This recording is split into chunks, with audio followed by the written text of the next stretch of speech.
트와이스 미나 영상에 후원을 해주신 마틴 폴드만님 감사합니다.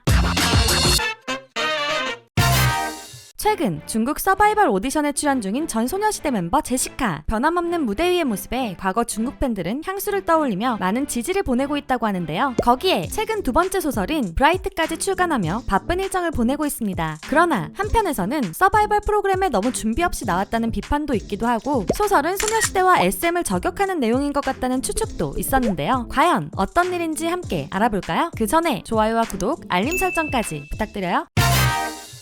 중국 서바이벌 오디션.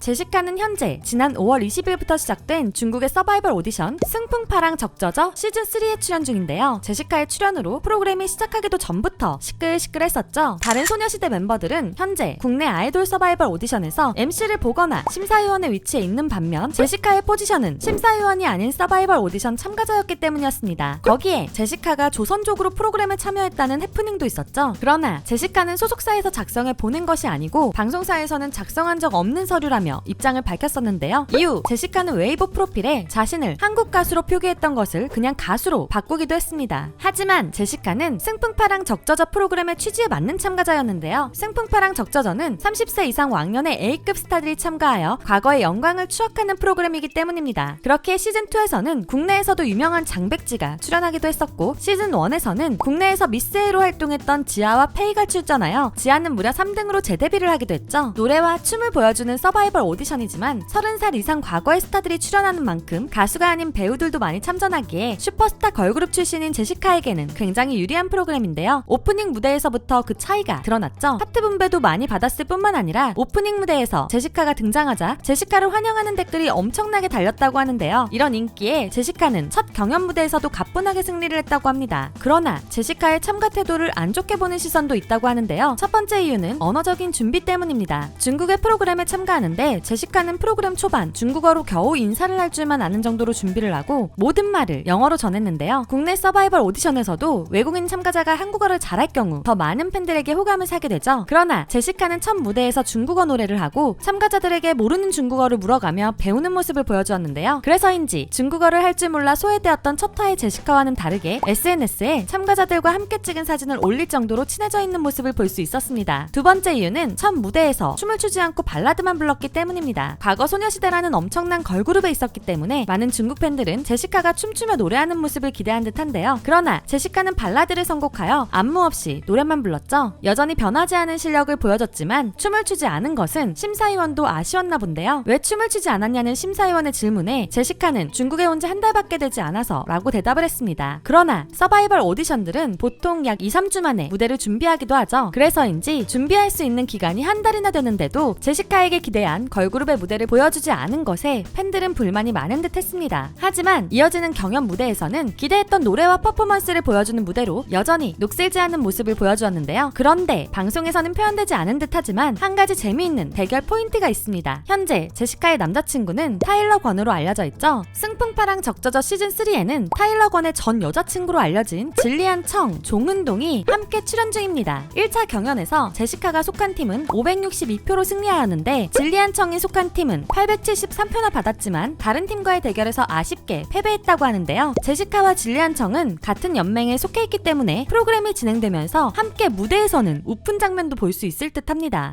소설? 자서전?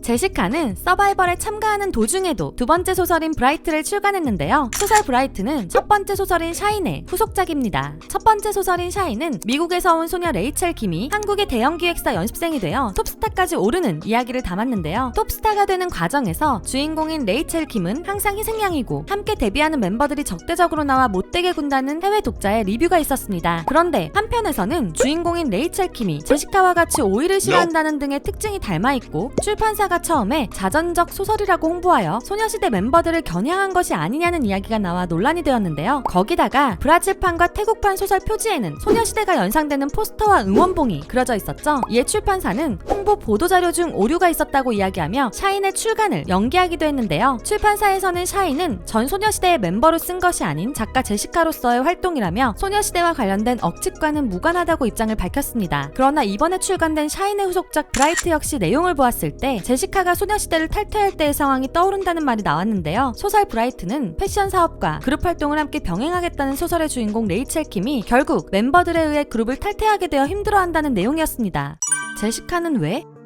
사실 제시카는 소녀시대가 재계약을 해야 될 2014년이 되자 1월부터 지속적인 탈퇴 의사를 밝혀왔다고 합니다. 개인적인 사정으로 인해 예정된 마지막 앨범을 낸 뒤 활동을 끝내겠다고 했다는데요. 그리고 미스터 활동이 끝난 뒤 제시카는 타일러 건과의 열애설이 터졌죠. 이후 소녀시대 9명이 모두 재계약을 하기 전인 7월 제시카는 한 번 더 탈퇴 의사를 밝혔지만 SM과 소녀시대 멤버들은 제시카의 탈퇴를 막기 위해 설득하였고 8월 소녀시대는 9명 모두 재계약했다는 뉴스가 나왔습니다. 그리고 제시카는 자신이 원했던 패션 사업인 블랑앤 에클레어를 론칭하게 되었는데요. 이 부분은 사업을 시작하며 SM과 여러 번 논의하고 진행해도 좋다는 확인을 받았다고 하죠. 하지만 2014년 9월 30일 새벽 제시카는 자신의 SNS에 사업에 앞서 소녀시대 활동을 우선시하고 헌신했음에도 SM과 소녀시대 멤버들에게 사업과 소녀시대 중 양자태기를 강요받았고 결국 퇴출당했다는 입장문을 내었는데요. 그러나 다음날 SM은 공식 입장문을 통해 최근 소녀시대 활동에 대한 우선순위 및 이해 관계가 충돌하는 부분들에 대한 정확한 조율이 부족한 상황에서 제시카가 패션 사업을 시작하였고 지속적인 논의에도 불구하고 도저히 팀을 유지할 수 없는 상황에 이르렀다며 8인 체제의 소녀시대 활동을 앞당기게 되었다고 밝혔습니다. 즉 제시카의 탈퇴는 예정되어 있었고 원활한 팀 활동을 위해 이를 앞당겼다는 것인데요. 이후 제시카는 방송보다는 주로 디자이너로 활동했습니다.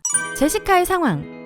그러나 제시카의 상황은 점점 나빠지는 듯 했는데요. 2019년 중국의 연예 매니지먼트의 계약의 내용을 제대로 이행하지 않았다고 소송을 당해 약 20억 원이나 되는 금액을 내야 했던 적도 있었죠. 거기에 2021년에는 제시카와 타일러 건이 공동 운영하는 패션 브랜드 블랑앤 에클레어가 채무 불이행으로 약 80억 원의 소송을 당하기도 했는데요. 이 소송은 올해 초 다행히도 잘 합의가 되어 고소가 취하되었다고 합니다. 제시카가 이런 상황들로 많은 논란이 된 가운데 소녀시대는 반가운 소식을 전했는데요. 소녀시대가 올해 8월 15주년을 기념하는 음반 발매를 한다는 소식을 전했습니다. 소속사는 달라졌지만 5년 만에 8명의 멤버가 모두 함께하는 완전체 앨범이라는 게 굉장히 의미가 큰데요. 컴백을 오랫도록 기다려온 소원들에게는 정말 꿈만 같은 8월이 될 듯합니다. 오늘은 중국에서 서바이벌 프로그램에 출연한 제시카에 대한 이야기를 들려드렸는데요. 재미있으셨나요? 그렇다면 좋아요와 구독, 알림 설정까지 부탁드리고요. 두유람이 준비 중인 또 다른 컨텐츠 덕심이 빛나는 밤에 여러분이 아이돌을 덕질하며 재미있었던 순간, 내 아이들에게 감동받았던 순간 등 여러가지 사연을 두유람으로 보내주세요. 여러분의 사연을 모아 라디오처럼 소개해드립니다. 사연을 보내는 방법은 아래 상세 설명이나 고정 댓글을 확인해주세요. 지금까지 여러분의 가장 가까운 K-POP 친구 두유람이었습니다. 안녕.